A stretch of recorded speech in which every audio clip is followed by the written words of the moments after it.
नमस्कार दोस्तों। अगर आप शेयर बाज़ार में नए हैं और सोच रहे हैं कि पैसा कहाँ लगाएं, कितना लगाएं और सही पोर्टफोलियो कैसे बनाएं, तो ये वीडियो बिल्कुल आपके लिए होने वाला है। मैं आपको बहुत ही आसान भाषा में बताऊंगा कि शेयर बाज़ार में एक मजबूत पोर्टफोलियो कैसे बनाया जाता है।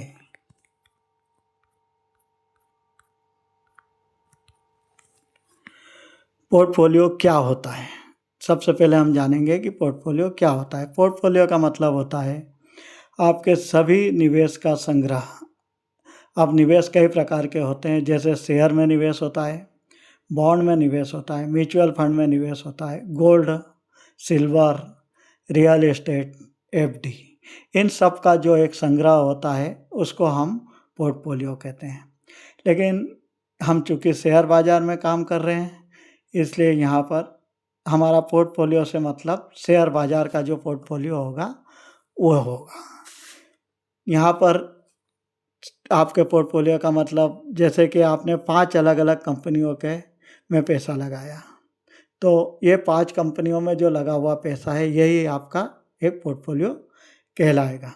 इसको आसान भाषा में यूँ समझिए कि एक टोकरी में अलग-अलग शेयर रखे होते हैं और वो टोकरी जो होती है वो हमारा पोर्टफोलियो कहलाती है।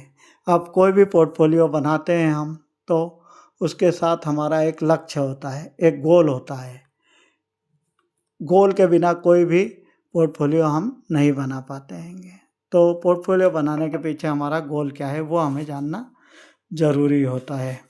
हमारा गोल हमें इस तरह तय करना ज़रूरी होता है कि वक्त आने पर हम हमारे पोर्टफोलियो से हमारे उस गोल को पूरा कर सकें।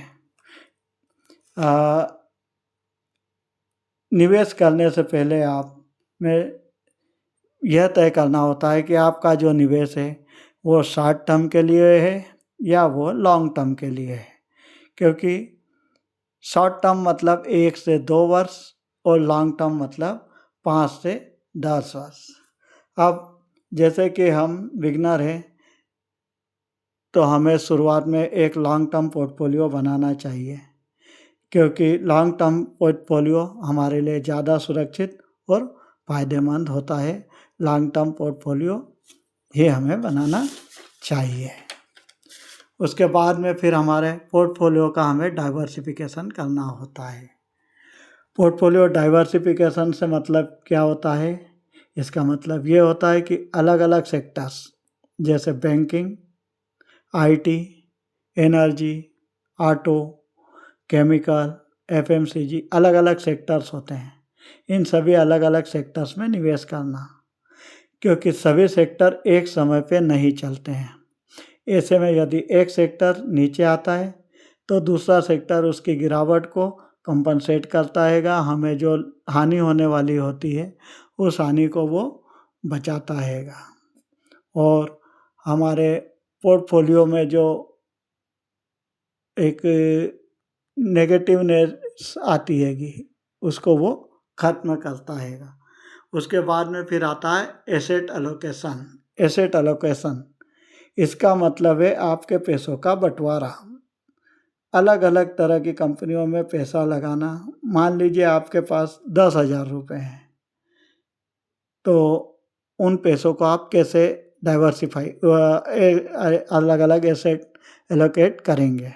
उसके लिए जैसे लार्ज कैप कंपनी में हम 4,000 रुपये लगाएंगे, मिड कैप कंपनी में 3,000 रुपये लगाएंगे, स्मॉल कैप कंपनी में 2,000 रुपये लगाएंगे और बचा हुआ 1,000 रुपये हमारे पास कैश होना चाहिए, जो कि किसी भी प्रकार की गिरावट आती है या अन्य प्रकार की कोई ज़रूरत होने पर हमारे पास कैश रहे। इसमें रिस्क कम रहेगा और हमारी ग्रोथ भी अच्छी होगी, क्योंकि हमने सबसे बड़ा हिस्सा हमारी जो मनी का है वो हमने लार्ज कैप में लगाया हुआ होता है। अब इसका जो होते हैंगे रूल्स, पोर्टफोलियो के क्या रूल्स होते हैं।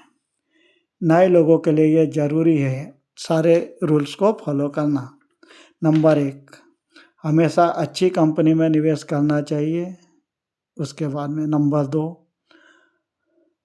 हर महीने हमको थोड़ा-थोड़ा निवेश करना चाहिए, भले ही वो एसआईपी के थ्रू करें या हम शेयर्स डायरेक्ट खरीदें। नंबर 3, बाज़ार जब नीचे गिरता है, तो सभी शेयर्स नीचे आते हैं।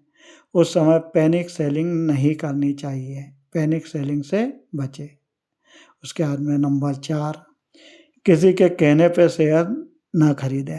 कोई ने भी अगर हमें आके बता दिया कि ये फलाना शेयर खरीदो, इसमें फ़ायदा है या ये शेयर में ऐसा होने वाला है, कोई भी न्यूज़ बता दी, उस आधार पे हम भी शेयर को ना खरीदें। हम खुद उसकी रिसर्च करते रहें और एक ही शेयर में पूरा पैसा कभी ना लगाएँ। जैसा कि मैंने पहले भी आपको बताया कि डाइवर्सिफ़िकेशन ज़रूरी है। डाइवर्सिफ़िकेशन के बिना हमारा पोर्टफोलियो का रिस्क बहुत ज़्यादा बढ़ जाता हैगा। उसके बाद में जो है हमें रेगुलर रिव्यू करना चाहिए। रेगुलर रिव्यू से मतलब ये होता है कि हमें हमेशा 3 से 6 महीने में अपने पोर्टफोलियो को थोड़ा-सा चेक करना चाहिए कि कौन-सा शेयर उसमें क्या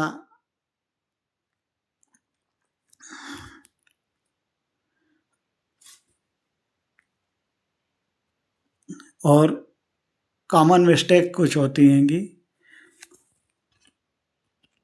टिप्स के पीछे भागना, बिना रिसर्च के निवेश करना और कभी-कभी क्या होता है कि हम ज़रूरत से ज़्यादा डाइवर्सिफ़ाइड कर लेते हैं।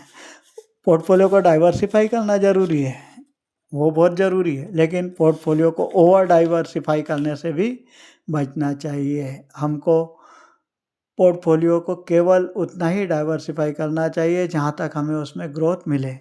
कई लोग क्या करते हैंगे कि डाइवर्सिफ़ाई करने के चक्कर में बहुत सारे 50 शेयर, 55 शेयर, 80 शेयर तक खरीद लेते हैं, जो कि बहुत ज़्यादा हो जाते हैंगे और ये डाइवर्सिफ़िकेशन जो होता है, इस प्रकार के डाइवर्सिफ़िकेशन से हमारे को ग्रोथ नहीं मिलती हैगी।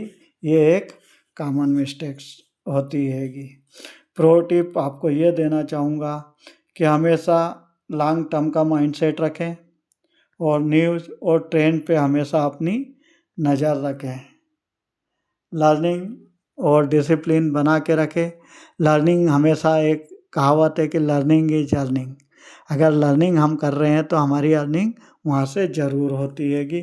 इसलिए लर्निंग का बहुत ध्यान रखें और डिसिप्लिन बना कर रखें। एक बार जो नियम बना लिया, उस नियम को हमेशा फॉलो करें। तो दोस्तों, अगर आप सभी इस प्रकार सही तरीके से पोर्टफोलियो बनाते हैं, तो शेयर बाज़ार आपके लिए एक वेल्थ क्रिएशन का बढ़िया टूल बन सकता हैगा। बहुत ही पावरफुल टूल कहलाएगा, जहाँ से आप बहुत ही अच्छी वेल्थ क्रिएट कर पाएँगे।